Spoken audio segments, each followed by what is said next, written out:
How do you get to be a Soul Center favorite? It's like the word favorites now has such a different meaning, right? With our browsers, we have our favorite websites that we click and, all that stuff. So good morning, everyone. Good morning. Angel, thank you so much. Angel Travis is one of the wonderful gifts from Agape that I've had the pleasure of getting to know, that I've been in this teaching for 11 years. It was 11 years ago that I walked into the doors of Agape and it became home for me. And I'm grateful to be one of the Soul Center favorites because it's remarkable that we can come together. My topic, and I'll get to it eventually, is the vast expanse that I am. So the vast expanse that I am. We'll get there. Take our time. We got a little while. But I'm excited to be here to celebrate with you guys today. To celebrate the anniversary of Soul Center OC. How many people were there, like that first service, that Soul Center? Anybody here that was here the very? Oh, come on now. Pretend I asked you something that you're very proud and excited about. Raise your hand, hold it high, if you were here at that first Soul Center OC service. So now all of the rest of us should be thanking them, right? So we should be celebrating them and their presence, right? And we're 2 years now, right?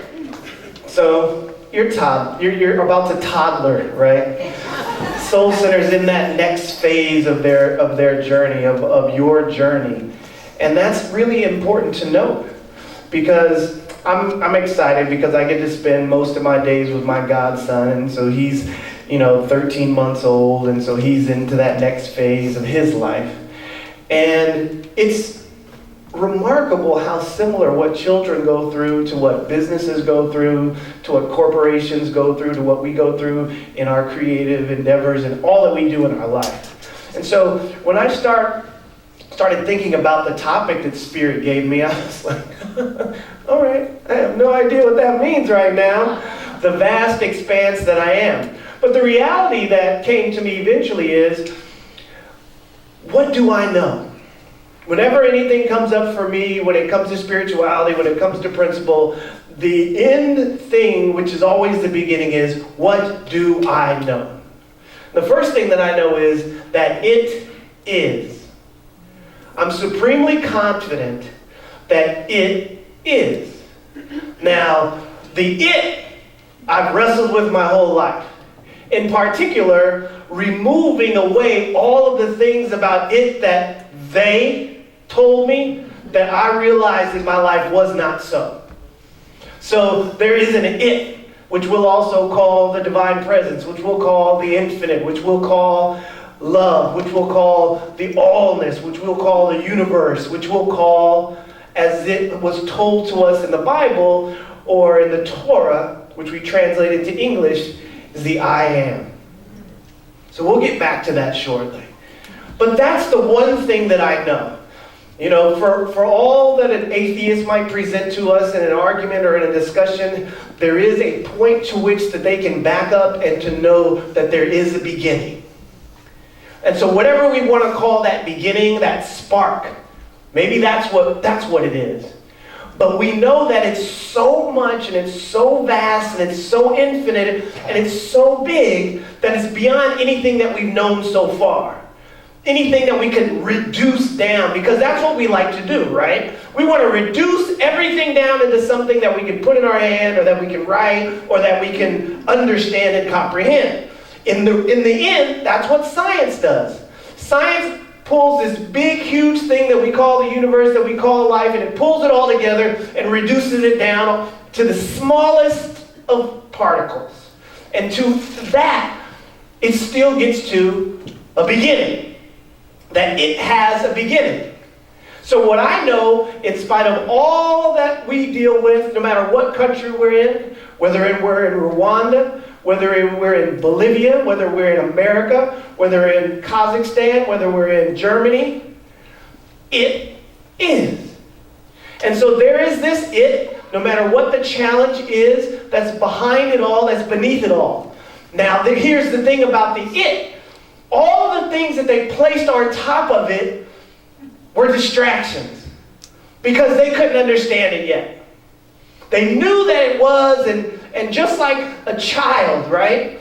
It has the idea of this life, and it's moving around in its eyes. It's starting to become familiar with things. It's seen your face 20 times. So now that it's seen your face 21 times, it starts to recognize you. And oh, the joy on a child's face when it can finally recognize something. Now think about you. Think about your life. And think about all the things that you've ever done and you've been trying, you can't figure it out, but then there's that one time when it clicks and you recognize it. Or you've been trying to learn the piano and you figure out the chords. Or you've been trying to figure out the multiplication tables when you were a child. And finally the teacher called you on 12 plus 12, 12 times 12, and you remembered it was 144. Because that's the easiest one, right? It was like in the corner, 12 times 12, we could work the multiplication. We could get the corners first, and then we worked our way into the middle. Like 7 times 7 is 49. We figured it out. But those other things that we were working on, it just takes time to get there, right? And so there is that familiarity that we start thinking about when you have that next year of your life. And so you're in, as a community, in the second year of this movement of God, of this movement of love, of this movement of peace. And it is important that you recognize that. You're not just happening to come into this community. Way before you ever walked into the doors of Soul Center, the seeds of this community were established in the universe. In all of creation, way before this beautiful community was built. Way before these avenues and these streets were paved. Maybe even before certain children were born into the world. And so you have to realize that there is no such thing as an accident. There's no such thing as a coincidence. Happenstance is an excuse sometimes to casually dismiss things that we don't really want to embrace in the intimate way that we can. So the reality is, you're here for a reason. Whatever that reason is, I don't know yet. You may not know it yet, but we're going to take that journey together because it really is that big. To contemplate how complex and how many left turns and right turns, how many stop and goes, how many times you left your keys in a secret place in the house that only you could find after you forgot where you thought you left them, only so that you could remember and decide, well, there weren't anywhere where I would have put them on purpose, so let me just let go of all of that. All of the things that you had to go through on your journey before you arrived here today. Especially those of you that are here for the first time. You came on the first time during the anniversary month of a community, and then they have this random guest speaker to you, but this is all in divine order. It's all in a divine plan. The other part of it is, we must also accept that some of the things that don't necessarily make us happy are also a part of it. We have to realize that in a very real way, that the things that are unfolding in our lives are all a purpose-filled event in the entire universe. Now, the universe is kind of big. Kind of. Maybe a little bit. How many of you have ever really, wherever it was in your journey, took the time to really see how big the universe is? Whether you've gone to the Griffith Observatory, or whether you've pulled out one of those maps, or whether you watched Cosmos or one of those PBS programs. It really has an opportunity. If you haven't done it, do it. So there's that. And within that is an opportunity to realize how specific the human journey is. It's so amazing that we're on the third and not the fourth rock from the sun. If we were the fourth rock from the sun, we wouldn't be here. It's too cold. We're just too far away from the sun. It's good that we're not the second rock from the sun. A little too hot. We wouldn't be here either. The precision with which creation has unfolded outside that we look at is amazing.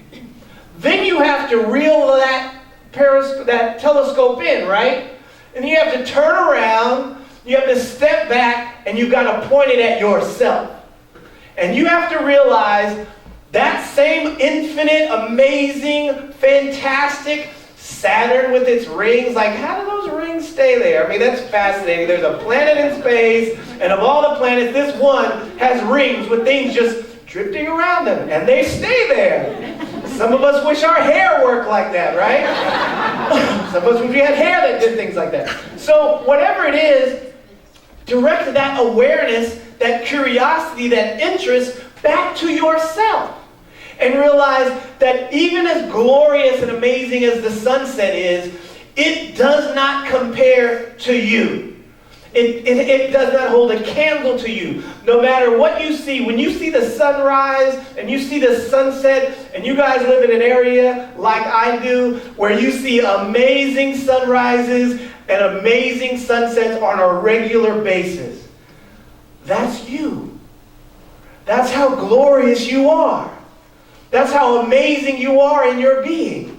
And you have to realize that it's there for a reason, to remind you time and time again that you are that glorious, that you are that amazing. And look at your neighbor and tell them you are that glorious. And if you weren't sure which neighbor you were supposed to tell that to, now tell the other neighbor. Right? And so now here's the thing. They're that glorious. And so are the people that drive us crazy. So is the person that broke into our car. So are the people that did some of the most heinous and horrible things that ever walked the face of the earth. And those were the choices that they made from the places that they walked and wherever their journey was. Because none of these things are accidents. Humanity is evolving and transforming at such a rapid rate, but it's really hard for us to do that because we try to use time, but time is a lie. It's something that we tend to use, just like I referred to science, to try to bring this thing that's so vast and reduce it down to something that we can look at. Really, we're tracing our steps around the sun. We're not doing it, but in reality, we're on this planet that's running round and round and round the sun, and then while it's doing that, it's spinning around and around, and that's way too complicated to enter into the scheduling of our appointments for tomorrow. So we've reduced it down into small, bite-sized sizes that we can work with. And yet, if we close our eyes, these 2 years that you guys have been here for Soul Center, they flew right by. You know, this morning has flown right by. And it's because we can literally, in our body temple, step out of time. Because it's not real. We're still riding around on the roller coaster that we call Earth. We're still spinning around at the same time. And yet, we're shooting through outer space at hundreds of thousands of miles an hour. And nobody's fallen off yet. It's all precise. Gravity, the atmosphere, oxygen. It's perfect. So are you. And so is this opportunity that we have together. And so when we think about this vastness, and we compare it to all the things that we go through in our lives, in the end, so many of the things, you hear this, you guys are at this level of consciousness, are so inconsequential. So many of the things we stress over, so many things we've screamed about at people about, so many of the things that we've broken through traffic on, broken through the barriers of time and space in our car to try to reach. I mean, am I the only one that races to appointments and then finds out that everybody else was running late too? Or that one person who's always on time and they're always doing it on time, the one time that you're early, they're late? And so there's all of this energy that's moving and spreading around the planet, and it's available to us all, and it is that one thing. All of it. You can't leave any of it out. You look at a garden and you go through the garden, or you go through a grove of trees, and might be orange grove, and all of it is happening at different phases. Even though some of the trees are all sprouting at the same time, there's still something on that tree that I just can't eat yet because it's not blooming yet. Or there's still something in the garden that may not be unfolding at that time yet. That is how we can look at and transmute our ideas and thoughts about the so-called good and bad that's unfolding around the world.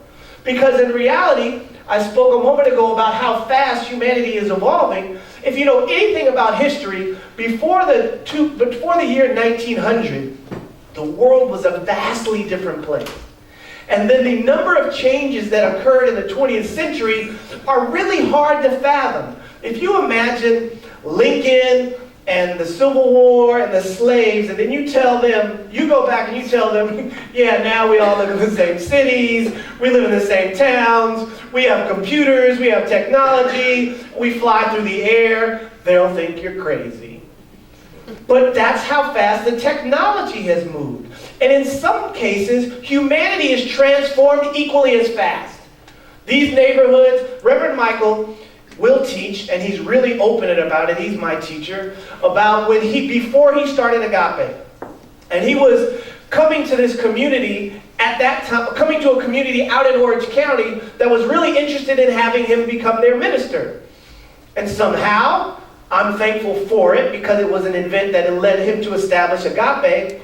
Somehow it didn't work out that he became the lead minister of that community. I'll be very blunt. It had a lot to do with race. It had a lot to do with people in positions of power and authority not having opened up to Spirit in the way that they could. So whatever limited idea or belief they had, they weren't able to open up Orange County so that they could receive his teaching. And so Los Angeles got it. And now Orange County's getting it through me and Susie Lula and Ray Davis and Angel Travis, because no matter what any person might have as their preference, you cannot stop what Spirit's intending to do. So it's going to get everywhere, and it's going to awaken the people in Orange County, even if the people who have the keys are still not interested in waking up quite yet. They're just, I'm not ready for that. It's like, okay, I'll get here my way, through the right time, through the right people, in the right place. That's what the universe does. There's all of these occasions and all of these experiences that we have of miracles. They're just miracles. And yet, how often do you realize that you're a miracle? How often do you recognize the complexity of yourself? How often do you oh, that was a good one. It's so quiet in here. Y'all so deep right now. Come on. You are a miracle. You are. The very likelihood, there's just a remembrance in my heart right now of the opening scene to Steven Spielberg's movie Saving Private Ryan. And all of the destruction and devastation that occurred in that opening scene. And somehow, some people made it through. And somehow, some of those people are still alive today. No, you can't call that an accident. There's just so much purpose in your existence. People in your neighborhood, people your age, people in your family, people wherever you're from, that you still exist and that they're no longer here on the physical plane. Not only is it all intentional, not only is it all perfect, it is all a miracle. We must learn to recognize that we are not the exception. That we are exceptional, but we are not the exception. You have to realize and recognize that you had certain people in your life. I talked about my father the first time that I was here, so I always give him a little shout out. And so when I think about the fact that my father transitioned almost 2 years ago, but I had him for so long, as soon as I started to miss him too much, I started learning about not just all the people that didn't have fathers, but my friends whose parents transitioned at 9. 9 years old, you don't have your father, or 8. Or you grew up in the foster care system, or whatever your situation. Suddenly, all these limitations that I might have tried to make my story started to fall off. And I started to cast them away with gratitude and appreciation for all that everybody else was sowing into my life as they were sharing into me. There's so much to you. No matter what your race, your gender, your sexuality, your sexual identity, your personal identity, whether you have siblings or whether you don't have siblings, whether your siblings treat you a particular way or they don't treat you a particular way. Everything about you is a unique, perfectly fulfilled expression of God as itself. Now here's the thing. All you have to do is accept it. Everybody was rushing around a couple of weeks ago playing Powerball. Maybe you were too. Maybe you bought a ticket, or maybe not. And then there was this one little mischievous boy who decided to play a trick on his mom and tricked her into thinking that she had won the Powerball. It's a really crazy story. And so in the middle of that, parent, what do you think of your son? Right? But none of that is the point. The reality of it all is that it's perfect, that everything's unfolding, and that it's time for us to get in. It's time to get in on it, time to engage it, to participate in it, to accept that that's the truth of who we are. We are that vast expanse. And going back to the Bible for a moment, we'll just spend a little time there. When Moses was trying to figure out that this burning bush was talking to him, and there's a lot of other translations of what that was communicating with him and how they languaged it. We'll use the universally accepted one for now. And Moses was like, oh, so you want me? He's already talking to a burning bush, so that ought to separate him from any sort of logical experience.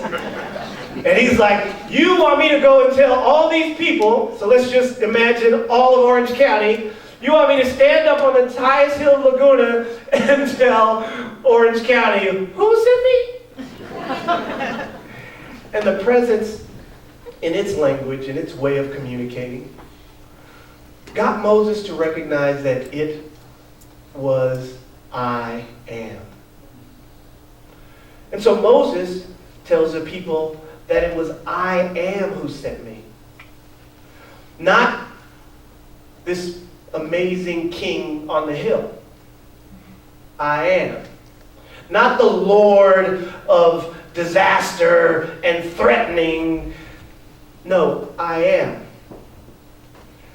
The line in the scripture is, I am that I am.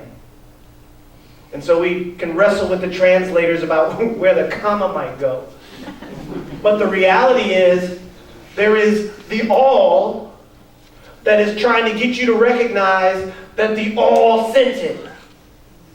And then to recognize, well, if the all sent it, and I'm a part of what exists, that means I am. I am both the all that sent it, and I am that which it was sent to, and I am that which is receiving it. There's nothing left out.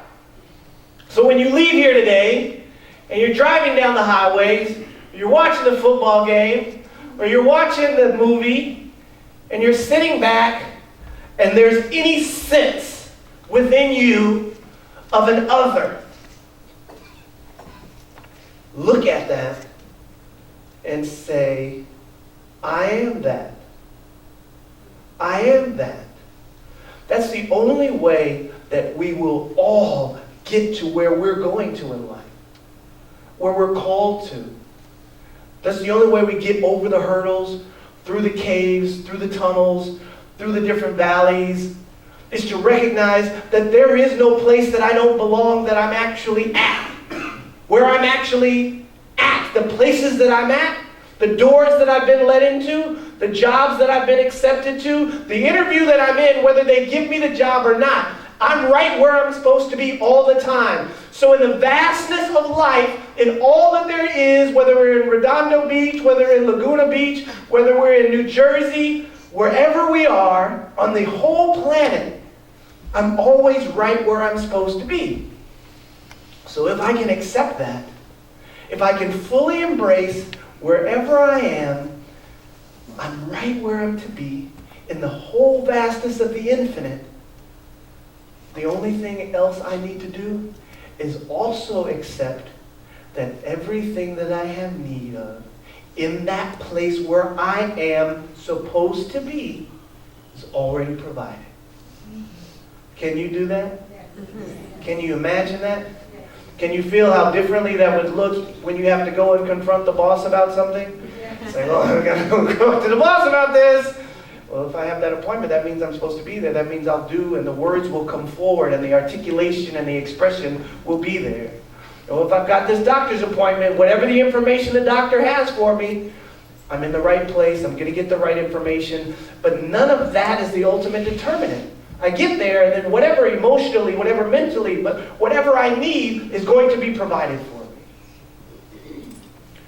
The absolute vastness that I am. Accept that today. And accept that as you celebrate and walk in through the next year of the Soul Center OC's iteration. Join with me for a moment, and let's just turn within for a moment of prayer.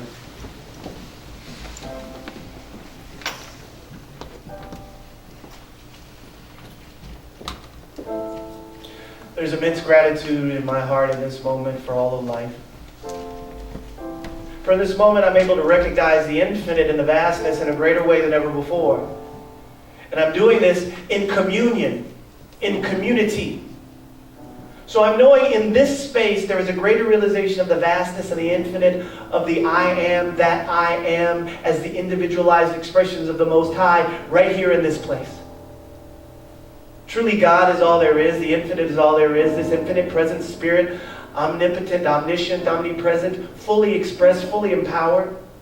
I'm knowing absolutely that this place is the divine made manifest. And so it is from this place of awareness that I speak this word of blessing, this word of truth, this word of life, this word of illumination, this word of clarity, this word of healing. And I'm knowing absolutely in this moment that all needs are met, fully fulfilled, for we are sourced and resourced by that infinite presence. That there is no absence, there is only this presence, there is only this fullness, there is only the grace. There is only the givingness of the Spirit, the givingness of the presence, fulfilled even now. I'm knowing wholeness is an expression of our lives on today. The radiant wholeness of the being, not simply our lives, but all of our loved ones. Then we expand the truth of this life, this light, this illumination, this healing presence, the restoration of the realization of our lives now. So it blankets the children's ministry and the youth right now. It blankets this entire city, this entire county. It blankets this entire state, this entire nation, and it blankets the entire world. Completely. I know that peace is the truth of this existence. I know that harmony and wholeness, that balance and order are the truth of this existence. And even as I speak this word, I know that change, transformation is so now. Right now. This is my declaration as an awakened community. Transformation, revelation, realization, comprehension, and divine understanding are so now. I celebrate this reality. I'm thankful that this word is a word spoken into law. It is a word spoken into the law that cannot, shall not return void. It is fulfilled even now. In absolute agreement, we simply say, and so it is. Amen.